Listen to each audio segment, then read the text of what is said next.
Yap. Assalamualaikum warahmatullahi wabarakatuh. Dalam video ini, kami akan mempresentasikan mengenai tugas kami dalam mata kuliah Teori Informasi, yaitu dalam pembuatan monograf dengan judul Implementasi Algoritma Naive Bayes dalam memprediksi penggunaan daya listrik rumah tangga. Kelompok kami terdiri dari yang pertama adalah Ilham Bisma Akbar Maulana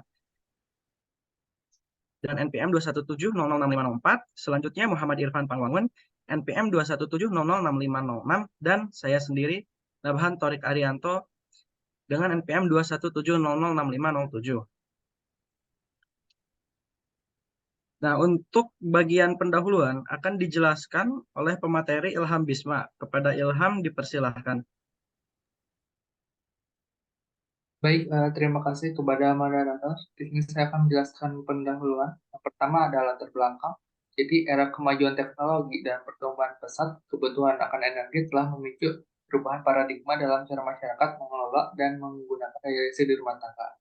Keterbatasan sumber daya energi konvensional dan kekhawatiran akan dampak lingkungan mendorong masyarakat untuk mencari solusi inovatif guna mengoptimalkan penggunaan energi. Pada khususnya, tuntutan untuk efisiensi energi di rumah tangga menjadi semakin mendesak mengingat dampaknya yang signifikan terhadap keberlangsungan menghemat biaya.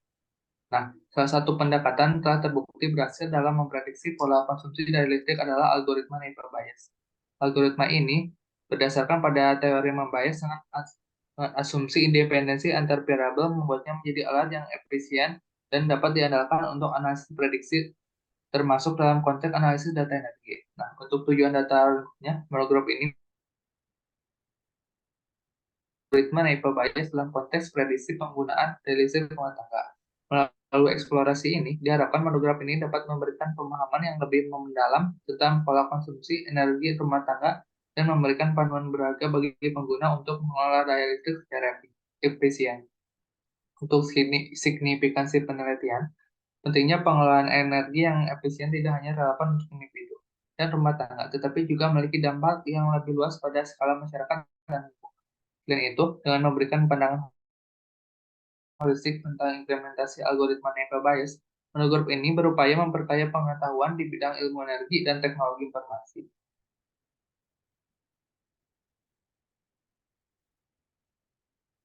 Next. Dengan demikian, monograf ini tidak hanya memberikan kontribusi pada tingkat individual, tetapi juga berpotensi untuk membentukkan arah baru dalam pengembangan teknologi yang mendukung visi energi yang berkelanjutan. Nah, di sini ada rumusan masalah bagaimana algoritma Neighbor Bayes dalam diimplementasikan secara efektif untuk prediksi penggunaan dari rumah tangga. Selanjutnya ada bagaimana hasil prediksi algoritma Neighbor Bayes dapat diterapkan untuk meningkatkan efisiensi penggunaan daya listrik energi tangga. Tujuan penelitiannya yaitu melakukan evaluasi terhadap akurasi dan efektivitas prediksi algoritma Neighbor Bayes dalam skenario penggunaan energi rumah tangga. Yang kedua, menyajikan dan menganalisis hasil penelitian dengan mendalam guna menghasilkan pemahaman baru terkait implementasi algoritma Neighbor Bayes.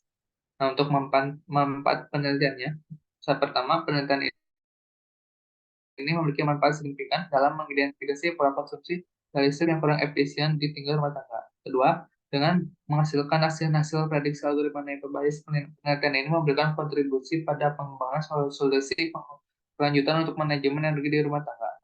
Selanjutnya, memberikan informasi yang berguna bagi pengambil keputusan terkait seperti pola pemilik rumah tangga, manajer energi, dan penyedia layanan energi.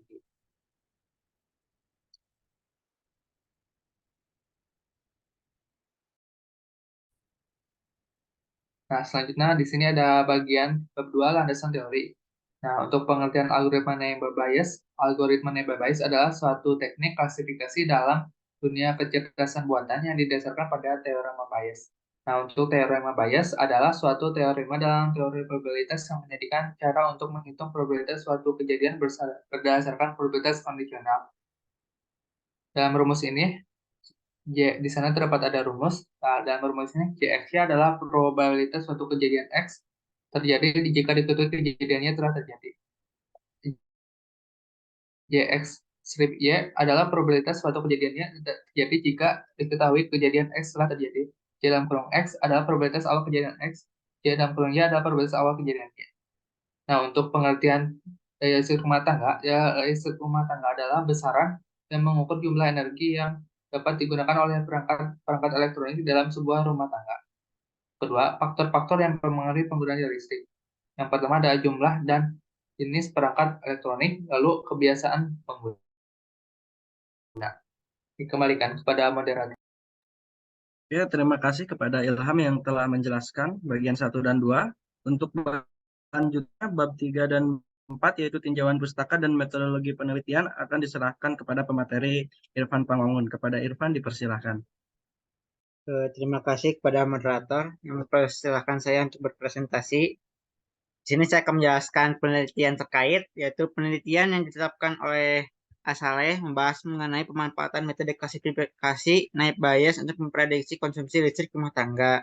Fokus dari penelitian ini adalah untuk mengestimasi sejauh mana penggunaan listrik di setiap rumah tangga dengan harapan dapat mempermudah pengaturan penggunaan listrik. Lalu ada juga penelitian yang dilaksanakan oleh Paulo di mengkaji penerapan pendekatan naib Bayes dalam meramalkan penggunaan listrik di masing-masing rumah tangga di Kota Kupang.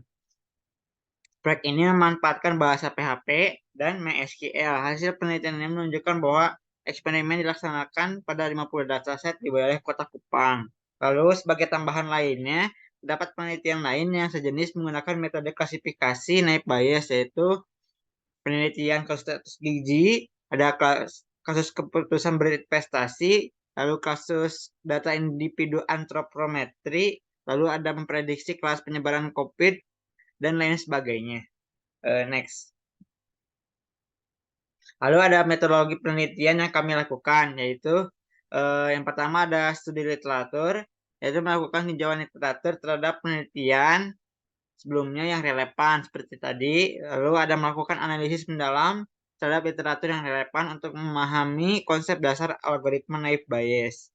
Lalu ada implementasi algoritma naive Bayes, yaitu merinci langkah-langkah implementasi algoritma naive Bayes pada data penggunaan daya listrik rumah tangga. Lalu ada menganalisis hasil prediksi yang dihasilkan oleh algoritma naive Bayes. Yang ketiga ada eksperimen pengumpulan data, yaitu menjelaskan secara rinci proses eksperimen yang dilakukan. Proses ini akan memberikan gambaran. Lalu ada mengidentifikasi parameter yang diamati dalam proses pengumpulan data.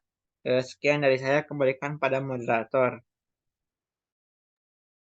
Ya, terima kasih kepada Irfan Pangwangun yang sudah menjelaskan bab 3 dan 4. Untuk bagian selanjutnya, yaitu bagian 5, hasil dan pembahasan akan dijelaskan oleh saya sendiri. Nah, jadi di bagian 5 ini merupakan hasil dari tugas kelompok kami untuk membuat sebuah program yang memprediksi penggunaan listrik rumah tangga. Dikerjakan dalam Google Colab.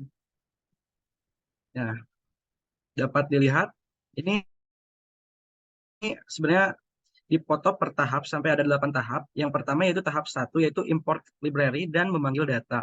Ini adalah library yang kita butuhkan. Dan pemanggilan dataset CSV yang digunakan. Nah, ini adalah isi dari dataset CSV tersebut. Data frame lewat Pandas. Nah, untuk tahap kedua selanjutnya yaitu encoding data menjadi numerik. Nah, jadi setiap kolom kategorikal diubah menjadi representasi numerik menggunakan label encoder di sini. Nah, input data kategorikal pada setiap kolom jumlah tanggungan keluarga, luas rumah, pendapatan bulan, daya listrik, dan jumlah perlengkapan penggunaan listrik. Jadi ini tuh semacam ini nih di atasnya nama kolomnya dan outputnya itu data yang telah di-encode menjadi representasi numerik. Seperti ini. Untuk selanjutnya yaitu tahap 3 yaitu menfitur data. Nah, apa aja di tahap 3 itu yaitu menggabungkan hasil encoding menjadi tuple yang akan digunakan sebagai fitur untuk model naive Bayes. Bisa dilihat cuplikan kodenya dan ini adalah outputnya. Nah, selanjutnya yaitu ada tahap 4 melakukan pemodelan naive Bayes. Membuat model naive Bayes melatih dengan data fitur dan melakukan prediksi untuk data tertentu. Nah, data yang di-encode data fitur 2 dan label M guna listrik yang di sini yaitu outputnya itu prediksi nilai kategori penggunaan listrik untuk data baru. Sebagai berikut. Nah, selanjutnya yaitu tahap 5, menggunakan pelatihan dan pengujian data, yaitu membagi data menjadi set pelatihan dan pengujian, melatih model naive Bayes dengan data pelatihan dan memprediksi data uji. Inputnya yaitu ini, features 2 yang data yang telah di-encode yaitu features 2, dan label N guna listrik. Outputnya data pelatihan dan pengujian yang sudah dipisahkan.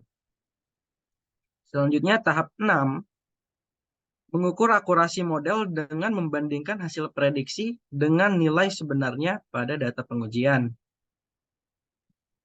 Nah, jadi outputnya itu prediksi nilai kategori penggunaan listrik untuk data uji. Itu sebagai berikut. Dalam gambar dapat ini ada kode yang digunakan. Nah, untuk tahap ke-7, yang dilakukan adalah mengukur akurasi model dengan membandingkan hasil prediksi dengan nilai sebenarnya pada data pengujian.